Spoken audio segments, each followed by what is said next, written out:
Hey guys, I am Daisho, and I am here bringing you some Hearthstone. Today we're going to do another arena run, and I'm thinking not Paladin and not Rexar, and we're going to go with Malfurion. It obviously just did a Rexar, so there's no point in doing that. And Uther is really good, but I don't know, for some reason I'm just in a Druid kind of mood, so we're going to go with that. And we get to start out with an Ancient of Lore. That's amazing. This card is so good in all of the formats. If you can build a control deck and you can drop it down just 5/5, which is a valuable body no matter what converted mana cost it is. And you get to draw 2 cards, which is just, it means that this card is always a 3-for-1 when you get to play it. And if you're in dire situation and you really need the health, it'll restore some health too. Mountain Giant is a card that I really dislike in the arena. A lot of the times it's just uncastable if you draw it late, and you have to completely change your game plan and lose tempo if you want to play it early. And the only time I'm even willing to play it is in Warlock, and because you can draw cards to make it a lot cheaper and drop it really early, but even then I don't like it too much. And Faceless Manipulator is always an average card, sometimes amazing, sometimes not so great, but I'm going to go with Ancient of Lore. Alright, we got 3 pretty good cards here. It's definitely going to be Swipe, but Druid of the Claws definitely gets an honorable mention. Just first you get the choice, you can do some direct damage to them if you really need to, if you want to kill them or something like that, or you can just play a very valuable body as a 4/6 taunt for 5, which is just better than Fen Creeper, which is a playable card. And I mean, 3 and 4 damage is pretty big. Noblish Inventor is a good card advantage engine. If you can trade the body off for a smaller creature or something like that, then and you get to draw a card, then you just get pure card advantage. But anyway, Swipe is just a very, very powerful card, and one that I'm not willing to pass. So this one's an interesting pick. Cult Master is a really, really strong card. It can, again, provide you with so much card advantage, sorry. And the only problem is that it's a support card, so you don't really want to pick up too many of them. Then again, there's a good chance I won't find any of them. But right now, I think I'm just going to want to go with a more consistent card in Wrath. This card is always going to be good no matter what deck you play it in. This one, you kind of need a bunch of smaller creatures for it to work, and Druid's ability doesn't make creatures, so it's a lot worse. And Taurian Warrior is way worse than either of these two, so it's not really in the conversation. 2/3 is just not a big enough body, and the Enraged almost never happens. So anyway, Wrath it is. I think Ancient Brewmaster will be a good pick here. Druid tends to get a lot of creatures that have enter the battlefield effects, I think. Maybe not that many, but a couple. And yeah, I'm pretty happy about that. I'm not too excited about either of these cards. Elven Archer's playable.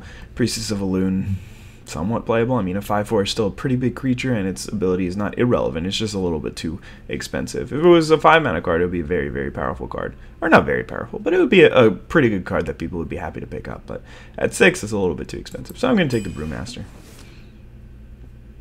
This is an interesting choice. Sen'jin is really good. So is Rage. I mean, Sen'jin is really good. It's just a 3/5 taunt for 4. So you're basically getting a pretty big body for 4. I mean, that's about what you expect. You'd hope to get a Chillwind Yeti, which is 4/5, but it does have taunt, which is really nice. But I think in this kind of situation, I'm going to go with Loot Hoarder. I really like the card. There's a lot of potential to gain card advantage, and at the very worst, it's just 2-mana draw card. And there's almost no situation where it won't be at least that, and often enough you can get some value out of it. Raging Morgan's also good, but it's a lot better when you have things to take advantage of the fact, like you can enrage it and then give it Wind Fury on the same turn. And we got lucky. Not only did we get another epic, but we also got another on-color epic. Sea Giant is also really good, but I still think I'm going to go with Ancient of War. It's really hard to pass up something that it's just such a big creature. 5/10 taunt is so hard to get around at any stage of the game. Shattered Sun Cleric is definitely going to be the pick. Some people like Mark of the Wild. I'm not a huge fan of it. Frostwolf Grunt is a little bit too weak. Taunt on a 2/2 is kind of irrelevant because they can just kill. They're going to kill it anyway because they want to remove your board. And as a 2/2 for 2, it's just underpowered. It should be a 2/3 or 3/2, and if not, then it should have a relevant upside, and the taunt is not really too relevant. But here we're going to go with Shattered Sun Cleric here. And it looks like a nice pickup in Chillwind Yeti. Some people like Savage Roar because it does give you the possibility to just end the game. A lot of the times, though, you really need to have creatures out already for Savage Roar to be worthwhile. And if you have creatures out already, you're probably winning the game, so you don't necessarily need a Savage Roar. Frost Elemental, on the other hand, is a pretty good card. I actually like it, I think, a little bit better than most. It's a really powerful tempo play, and often enough you can just drop a Frost Elemental, freeze their guy, and then kill him in a game that was supposed to take like 6 more turns for you to win, but you just end it right there. But Chillwind Yeti is just consistently powerful. Ventrico is a really good card, and I love it, and I don't have any 5-drops, but I still think I have to take the swipe. It's just so strong, and you basically always want to take as many swipes as you can, I think, as a general rule. Okay, so now this is an interesting choice. I think I know what I'm going to take, but Defender of Argus versus Azure Drake. So Azure Drake is just an awesome card in general. Battlecry draw card for a 4/4, so you get a relevant body out of it. Most of the things that have Battlecry draw card are really small and undercosted for their, or underpowered for their cost. But this guy is only like -1/-1 instead of, well, I guess that's the same for Gnomish Inventor. It's -2/-1, but I don't know. Anyway, a 4/4 is just always going to be relevant on any board, and it's going to be able to trade for stuff. So you're going to get card advantage out of that, and then spell damage +1. Look at my deck already. I have 2 swipes and a Wrath, so that's really good in my deck. Defender of Argus, on the other hand, I don't really have too many things to take advantage of it. I don't have enough creatures. I'm still very early on in the draft. And it also got nerfed, so as a 2/3, it's just a lot worse than it was when it was a 3/3. So I'm going to take the Azure Drake, but I guess I'm not 100% sure that was the right pick. So here is kind of an interesting choice.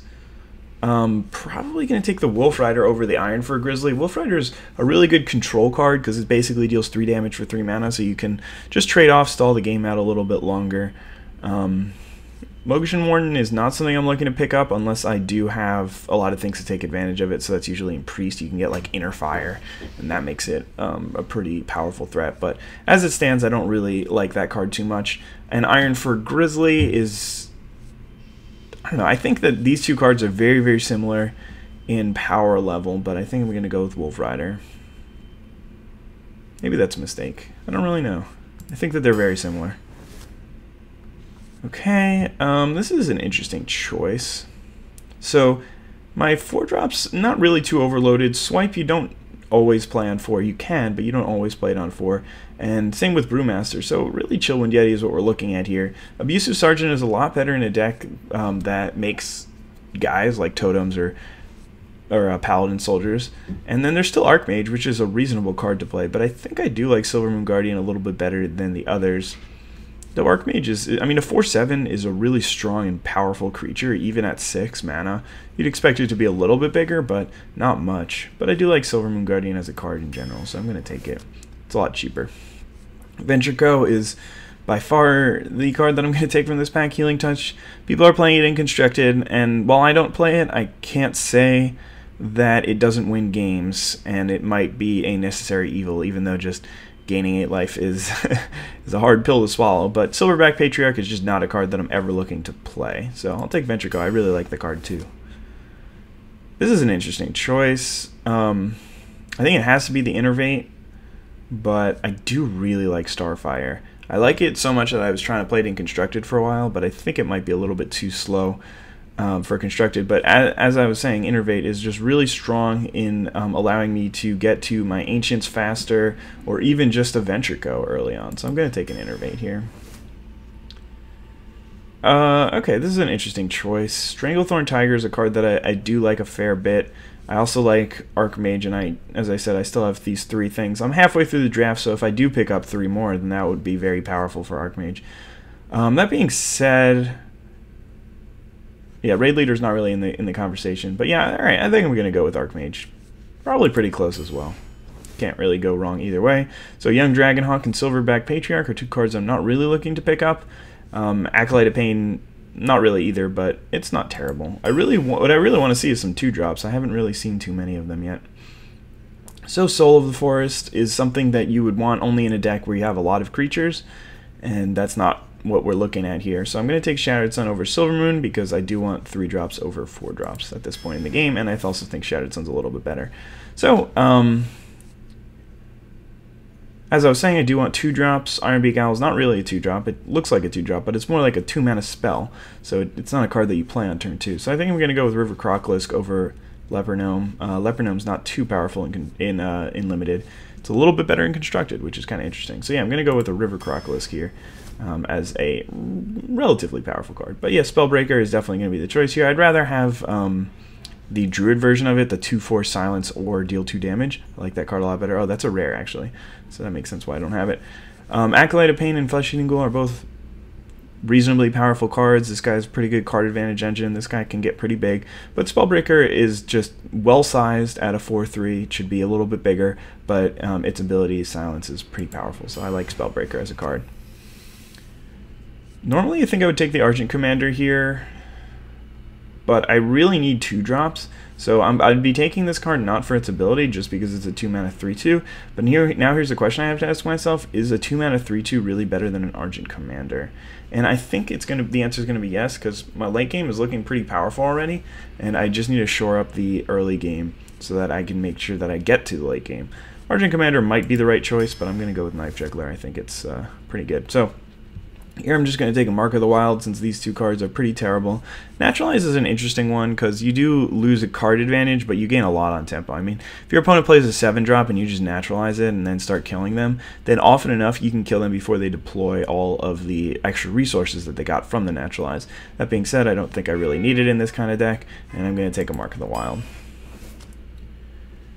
I'm not too happy about this pack. It's hard to tell which one I like better, Frost Elemental or Stormpike Commando. I think I like the Commando better, just because he has... Well, I guess I should try and figure out what my deck needs. And, I mean, I have a small amount of removal, and, I mean, with 2 Shattered Sun Clerics, and I guess a Knife Juggler, Wrath. Yeah, I don't know. Alright, I think I could be happy taking a Stormpike Commando. It's a tough choice. These 2 cards I value pretty evenly. They're both good in different situations, so it's hard to compare them, but I'm going to go with Stormpike Commando here. I'll take an Ironbark Protector. It's a little bit higher than I like to go, but in Hearthstone it's a lot different than Magic. You're guaranteed to hit your 8th land drop on turn 8, whereas in Magic you often don't hit it until turn 13 or something like that. So that's pretty good. And I also hate Stone Tuskboar and Soul of the Forest. This guy doesn't do enough, and this thing, as I said, isn't so good when you don't have a lot of early drops. I mean, normally it would be a snap pick for Cult Master, but like again, look at the early game. We only have 1, 2, 3, 4, 5, 6, 7 creatures that can be played before Cult Master. I think I'm actually... I mean, if there were any card that was 2 or 3 mana, even 1 mana, that was relatively powerful, I think I would, but I just hate Razorfin Hunter so much, so I'm going to go with Cult Master here. Alright, well, I definitely do want early game. Novice Engineer is fine, Druid of the Claw is good, and Shattered Sun Cleric is good, so all these cards are pretty good. This one is the converted mana cost that I want to see the most, and this one that I want to see the least. I think this is the most powerful card, and this card is the least synergistic card. So it's a really tough pick, but I think I'm going to take Druid of the Claw. Yeah, I think I got to take the Bluegill Warrior here just for some early game defense. Spellbreaker's good, but I already have a lot of 4-drops. 1, 2, 3, 4, 5. I guess not that many 4-drops. I could take another Spellbreaker. Yeah, let's take another Spellbreaker. Alright, so we finally got another 2-drop. I would love to take an Innervate here, but I'll take a Power of the Wild, which is, in this deck, a strictly better version of Bloodfin Raptor. Take another swipe. And now we're really hoping to actually see Ancient Watcher for our last pick, because I have 2 Spellbreakers and a Mark of the Wild, so I can actually play a Ancient Watcher. But that's one more card. Okay, I'll take a 2/3 for 2, another River Crocolisk, that's fine. And Ancient Watcher? No, but we did get some good cards. Nourish or Bite. It's a pretty tough choice. This is just like a pretty good removal spell, and this is a very good card advantage engine. I don't think I'm going to actually need the card advantage. As you can see, I have a really high top end, so I'm just going to go with Bite. Or maybe I can go, I mean, I could go with the Emperor Cobra instead, because I do have a lot of 4-mana spells and just other 4-mana plays. Yeah, let's go with the Cobra here. It could be okay. I think this deck's pretty good. It's a little bit top heavy, but I mean, in the end, I did manage to pick up 1, 2, 3, 4, 5 2-drops, so that's pretty good. I think I usually like to go 7-ish, maybe, I don't know. So it's not too far behind. And there's some other good cards, some powerful cards, a pretty good curve, and some nice top end. So I think that this deck can do pretty well. It's got some powerful cards in the Ancients, and even like an Ironbark Protector is still pretty powerful, but yeah, we'll see. Definitely could lose games quickly and early, but I think that I managed to build enough of a good curve. And at the beginning I focused on powerful cards, and towards the end I started focusing more on what my deck needed, and I think that that was a really good decision. There could have been a lot better, or not a lot, but some better cards in the deck, but I still managed to get a good mix and a good balance, I think. Alright, so we're going to be on the play here. Probably going to keep the Stormpike Commando and these two. It's good to have a 2-drop, and I think this card is going to be good because there could be a chance that he plays a Defias Ringleader on turn 2. No, I probably just use that. I don't know. We'll find out.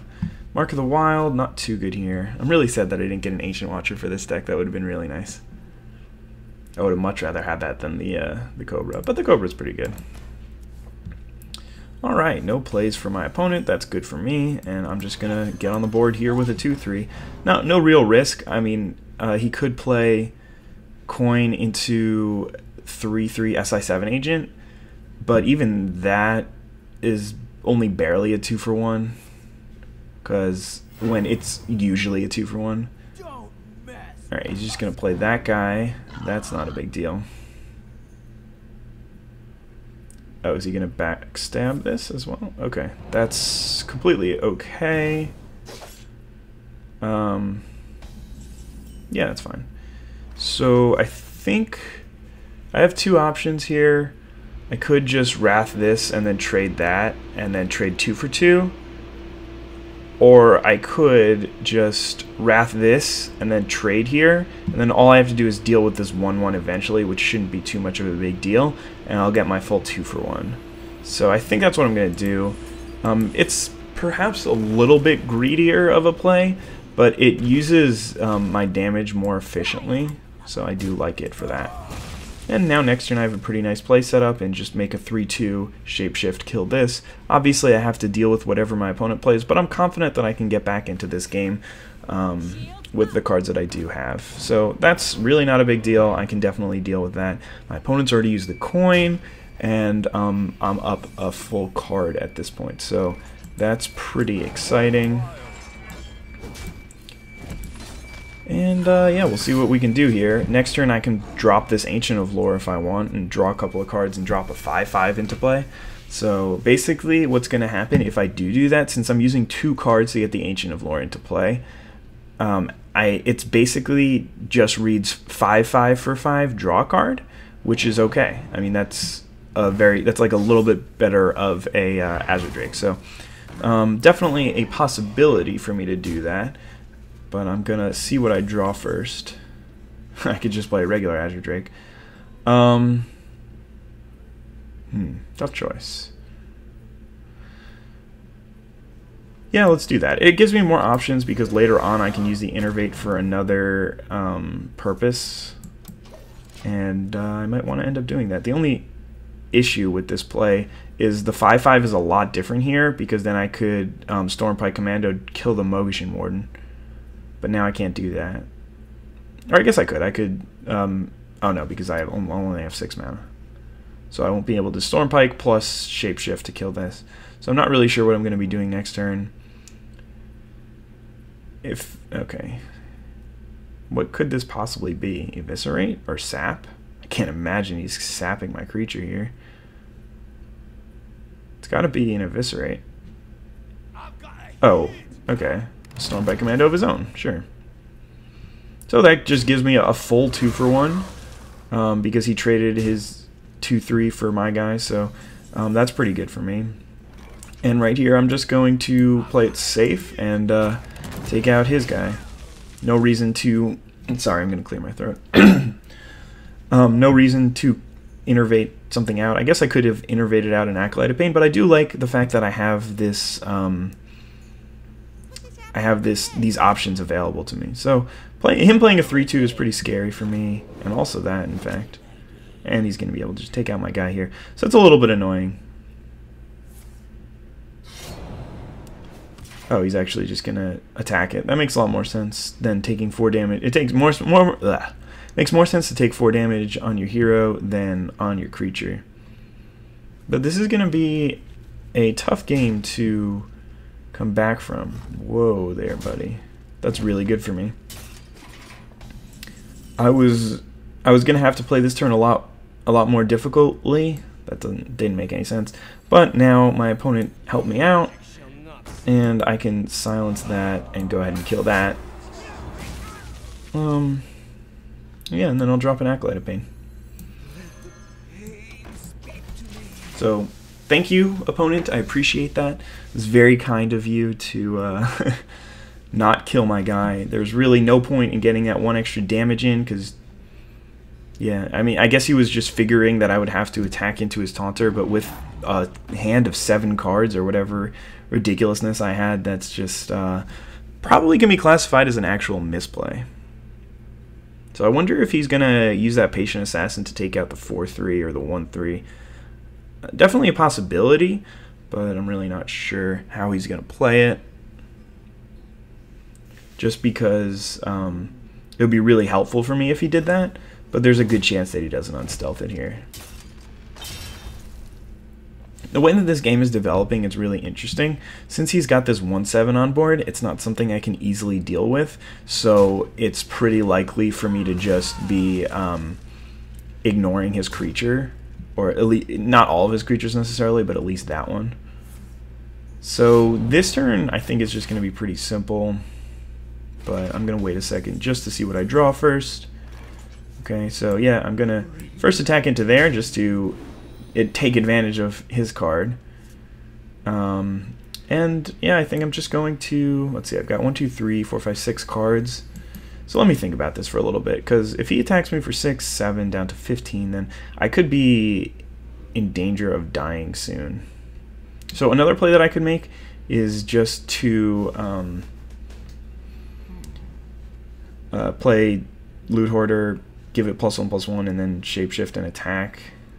Because I have so many more cards than my opponent already that just drawing extra cards might not be great. But I think what I need to do here is just drop a 7/7 on the board. And Ancient Teachings is going to be a little bit better for me. I'm not going to pass the turn because there's a possibility that I do want to play one of these cards. Doesn't look like it. But yeah, if he attacks me here, then I can just give it +1/+1 and trade there. If not, I can still give it +1/+1 and eat that.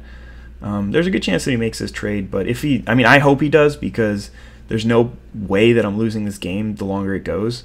So yeah, the more he does, okay. So this could be actually pretty good for me if he just eats my guy. Yeah. All right. So interesting situation here. I have a lot of cards. 1, 2, 3, 4, 5, 6, 7, 8, 9. So I've got 9 cards in hand and a lot of mana at my disposal. Huh. But not quite enough. Alright, so what I want to do is definitely kill this thing somehow. And I think I actually only have one way to do it. 10. If I had 12 mana right now, then I could kill that too. But as it stands, it looks like I just have to double swipe this thing.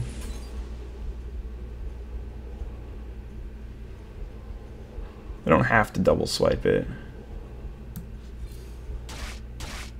If I Shapeshift and Innervate, then I can kill the Mogishan Warden too. But killing the Mogishan Warden is not really too much of a consideration at this point. So yeah, I'm just going to go ahead and swipe that as well. Because this is just a 1/4, so we still have insane card advantage. The problem is I got rid of most of my ways to stop like what he has actually on the board. So that's a little bit scary for this kind of situation. I might silence that next turn, to be honest.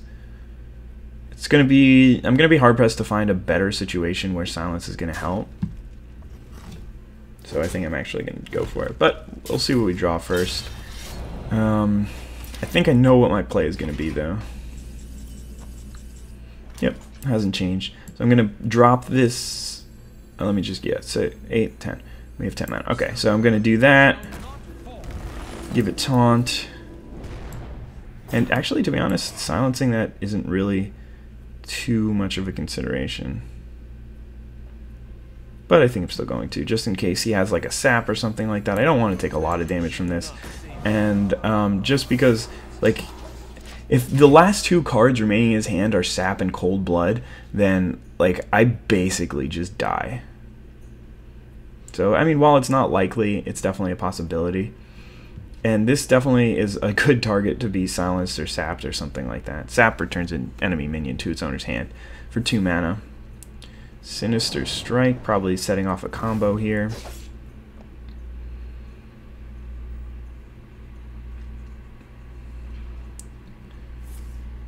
Blade Flurry, sure. Get rid of the Divine Shield, deal an extra damage. Can still make a weapon and attack, and then he can kill my Silver Moon Guardian this turn, but at a high cost. And that doesn't do anything. So, yeah, we're looking pretty good here. I can Shattered Sun Cleric and Cult Master. I still have enough cards in my deck to keep drawing. This guy's got taunt, bruh. Oh, he can't even kill this. What am I talking about? 3, 4. No, he can't kill us. I think that I finally have stabilized to the point where I'm about to win this game. I don't know why he's attacking my guy.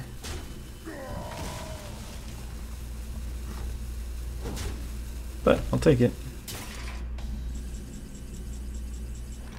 Alright. Cult Master, go with a trade here. And then I think I'm just gonna play. Oh, that's not so great. Yeah,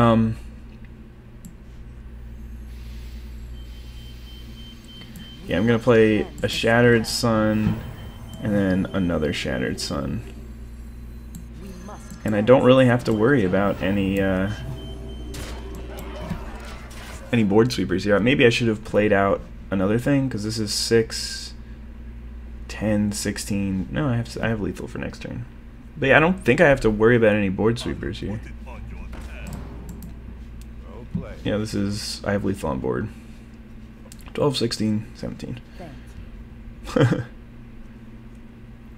That was not a thank you well played, that was a good game well played, because you're dead on board. But that was an interesting game. I really had to think, and I mean, there were probably a lot of routes that would have led to my victory in that game, but the one that I took worked, so I'm pretty happy. I ended up with a ton of cards extra in hand, which means that I probably should have just healed with that Ancient of Lore when I had the chance, but I don't know, maybe I did make the correct decision. I think that this video has been pretty long. It took me a long time to draft because I had a lot of tough decisions and a lot of explaining to do, so I think that that is going to be the end of the video. Thank you very much for watching. Hope you guys enjoyed, and in the comment section, please let me know what you think of the deck, what you think of any of my choices, if any of them were really bad or really good, or if I gave you something to think about with one of them, then that would be really cool. I would love to hear that from you guys. So thanks again for watching. Have a wonderful day. Bye.